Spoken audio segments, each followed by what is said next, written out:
Hi ಎಲ್ರಿಗೂ ನಮ್ಮ ಅಡುಗೆ ಅರಮನೆ ಯೂಟ್ಯೂಬ್ ಚಾನಲ್ಗೆ ಸ್ವಾಗತ. ನಮ್ಮ ಅಡುಗೆ ಅರಮನೆಯಲ್ಲಿ ಇವತ್ತು ವ್ರತಗಳಿದ್ದಾಗ ಉಪವಾಸ ಇರೋರಿಗೋಸ್ಕರನೇ ಒಂದು ರೆಸಿಪಿ ತೊಗೊಂಡು ಬಂದಿದ್ದೀನಿ. ಅದೇ ಸಬ್ಬಕ್ಕಿ ಉಪ್ಪಿಟ್ಟು ಅಥವಾ ಸಬ್ಬಕ್ಕಿ ಕಿಚಡಿ. ಇದನ್ನು ಸಾತ್ವಿಕ ಆಹಾರ ಅಂತಲೂ ಹೇಳ್ತಾರೆ. ಇದರಲ್ಲಿ ನಾವು ಯಾವುದೇ ಈರುಳ್ಳಿ ಬೆಳ್ಳುಳ್ಳಿನ ಬಳಸೋದಿಲ್ಲ. ಕ್ವಿಕ್ಕಾಗಿ ಹೇಗೆ ಮಾಡೋದು ಅಂತ ನೋಡ್ಕೊಂಡು ಬರೋಣ. ಈಗ ಮೊದಲು ಒಂದು ಪಾತ್ರೆಯಲ್ಲಿ 150 ಗ್ರಾಮಷ್ಟು ಸಬ್ಬಕ್ಕಿನ ಚೆನ್ನಾಗಿ ಸ್ಟಾರ್ಚ್ ಹೋಗೋವರೆಗೂ ತೊಳೆದು ನಾನು ಓವರ್ ನೈಟು ಸೋಕ್ ಮಾಡಿಕೊಂಡಿದ್ದೆ.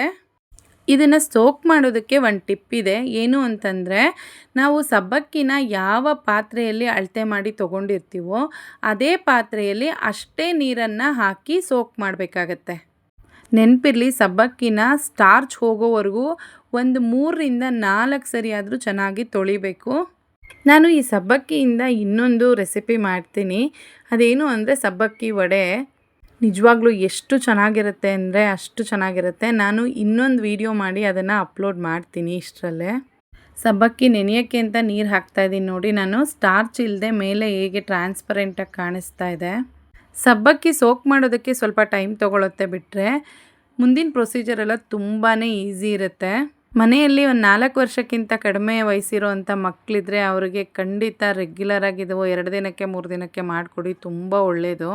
ಖಾರ ಇಲ್ಲದೆ ಇರೋದ್ರಿಂದ ಮಕ್ಕಳು ತುಂಬ ಇಷ್ಟಪಟ್ಟು ಕೂಡ ತಿಂತಾರೆ. ಈಗ ಒಂದು ಫ್ರೈ ಪ್ಯಾನ್ಗೆ 2 ಕಪ್ಪಷ್ಟು ಕಡಲೆ ಬೀಜನ ಹಾಕ್ಕೊಂಡು ಲೋ ಫ್ಲೇಮಲ್ಲಿ ಚೆನ್ನಾಗಿ ಹುರ್ಕೋಬೇಕಿದನ್ನು. ತುಂಬ ಕಪ್ಪಗಾಗಬಾರ್ದು ಕಡಲೆ ಬೀಜ. ಲೋ ಫ್ಲೇಮಲ್ಲಿ ಹುರ್ಕೊಳ್ತಾ ಇರೋದ್ರಿಂದ ನಾನು ಕಡಲೆ ಬೀಜನ ಹುರಿಯೋದಕ್ಕೆ ಯಾವುದೇ ಸ್ಪೂನ್ನ ಬಳಸ್ತಾ ಇಲ್ಲ, ಕೈಯಿಂದನೇ ಹುರ್ಕೋತಾ ಇದ್ದೀನಿ. ಕಂಪ್ಲೀಟಾಗಿ ಫ್ರೈ ಆಗಿದೆ ಕಡಲೆ ಬೀಜ. ಈಗ ಇದನ್ನು ತಣ್ಣಗಾಗಕ್ಕೆ ಬಿಟ್ಟು ಮೇಲಿನ ಸಿಪ್ಪೆ ತೆಗೆದು ಅದನ್ನು ಮಿಕ್ಸಿ ಜಾರ್ಗೆ ಹಾಕಿ ತರಿಯಾಗಿ ಪೌಡ್ರ್ ಮಾಡ್ಕೊಬೇಕು. ತುಂಬ ಫೈನ್ ಪೌಡ್ರ್ ಮಾಡ್ಕೊಳ್ಳೋದು ಬೇಡ. ಈ ಹದಕ್ಕಿದ್ರೆ ಸಾಕಾಗತ್ತೆ, ತುಂಬ ಫೈನ್ ಪೌಡ್ರೇನು ಬೇಕಾಗಲ್ಲ.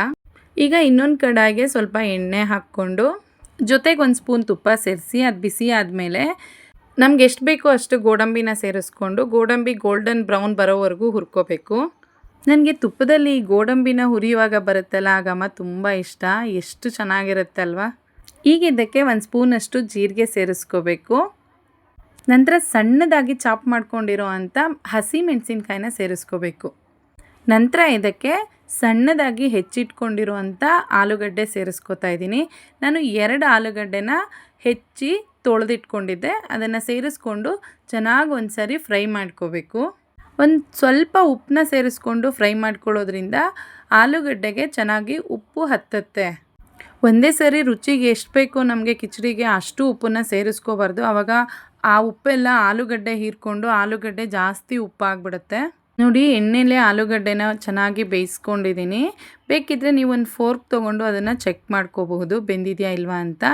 ಈಗ ಇದಕ್ಕೆ ನಾವು ನೆನೆಸಿಟ್ಕೊಂಡಿರೋವಂಥ ಸಬ್ಬಕ್ಕಿ ಸೇರಿಸ್ಕೊಂಡು ರುಚಿಗೆ ಎಷ್ಟು ಬೇಕೋ ಅಷ್ಟು ಉಪ್ಪನ್ನ ಸೇರಿಸ್ಕೊಂಡು ಒಂದು ಸರಿ ಮಿಕ್ಸ್ ಮಾಡಿ, ನಂತರ ನಾವು ತರಿಯಾಗಿ ಪೌಡರ್ ಮಾಡಿಟ್ಕೊಂಡಿದ್ವಲ್ಲ ಆ ಕಡಲೆ ಬೀಜನ ಕೂಡ ಇದಕ್ಕೆ ಸೇರಿಸ್ಕೊತಾ ಇದ್ದೀನಿ. ಕಡಲೆ ಬೀಜದ ಪೌಡರು, ಆಲೂಗಡ್ಡೆ, ಸಬ್ಬಕ್ಕಿ ಎಲ್ಲ ಒಂದು ಆಗೋ ಹಾಗೆ ಚೆನ್ನಾಗಿ ಮಿಕ್ಸ್ ಮಾಡ್ಕೋಬೇಕು. ನಂತರ ಇದನ್ನು ಲಿಡ್ ಕ್ಲೋಸ್ ಮಾಡಿ 5ರಿಂದ 6 ನಿಮಿಷ ಲೋ ಫ್ಲೇಮಲ್ಲೇ ಕುಕ್ ಮಾಡ್ಕೋಬೇಕು. ಕೊನೆಯದಾಗಿ ಇದಕ್ಕೆ ಸಣ್ಣದಾಗಿ ಕಟ್ ಮಾಡಿಟ್ಕೊಂಡಿರುವಂಥ ಕೊತ್ತಂಬರಿ ಸೇರಿಸ್ಕೊಂಡ್ರೆ ರುಚಿಯಾದಂತಹ ಸಬ್ಬಕ್ಕಿ ಕಿಚಡಿ ರೆಡಿಯಾಗುತ್ತೆ. ಇದನ್ನು ನಾವು ಸಮ್ಟೈಮ್ಸು ಬ್ರೇಕ್ಫಾಸ್ಟ್ಗೆ ಅಥವಾ ಸ್ನ್ಯಾಕ್ಸ್ಗೆ ಕೂಡ ಮಾಡ್ಕೋಬಹುದು. ಮಕ್ಳಿಗೆ ಮಾಡಿಕೊಟ್ರೆ ತುಂಬ ಚೆನ್ನಾಗಿರುತ್ತೆ, ಇಷ್ಟಪಟ್ಟು ಕೂಡ ತಿಂತಾರೆ. ನೀವು ಒಂದು ಸರಿ ಟ್ರೈ ಮಾಡಿ ಹೇಗೆ ಬಂತು ಅಂತ ಕಮೆಂಟ್ ಮಾಡಿ ತಿಳಿಸಿ. ಈ ವಿಡಿಯೋ ಇಷ್ಟ ಆಗಿದ್ದರೆ ಲೈಕ್ ಮಾಡಿ, ಶೇರ್ ಮಾಡಿ, ಹಾಗೆ ನನ್ನ ಚಾನಲ್ನ ಸಬ್ಸ್ಕ್ರೈಬ್ ಮಾಡ್ಕೊಳ್ಳೋದು ಮರಿಬೇಡಿ. ಫೇಸ್ಬುಕ್ ಮತ್ತು ಇನ್ಸ್ಟಾಗ್ರಾಮಲ್ಲಿ ಕೂಡ ನಾನು ಅವೈಲೇಬಲ್ ಇದ್ದೀನಿ, ಅಲ್ಲೂ ಕೂಡ ನನ್ನ ಫಾಲೋ ಮಾಡ್ಕೊಳ್ಳಿ. ಲಿಂಕ್ಸ್ನ ಡಿಸ್ಕ್ರಿಪ್ಷನಲ್ಲಿ ಹಾಕಿರ್ತೀನಿ. ನಿಮ್ಮ ಸಪೋರ್ಟ್ ನಂಗೆ ತುಂಬ ಮುಖ್ಯ ಆಗುತ್ತೆ. ಇಂತಹ ಮತ್ತಷ್ಟು ಹೊಸ ರೆಸಿಪಿಗಳು ಮಾಡಲಿಕ್ಕೆ ಪ್ರೋತ್ಸಾಹ ಸಿಗುತ್ತೆ. Thank you for watching and love you all.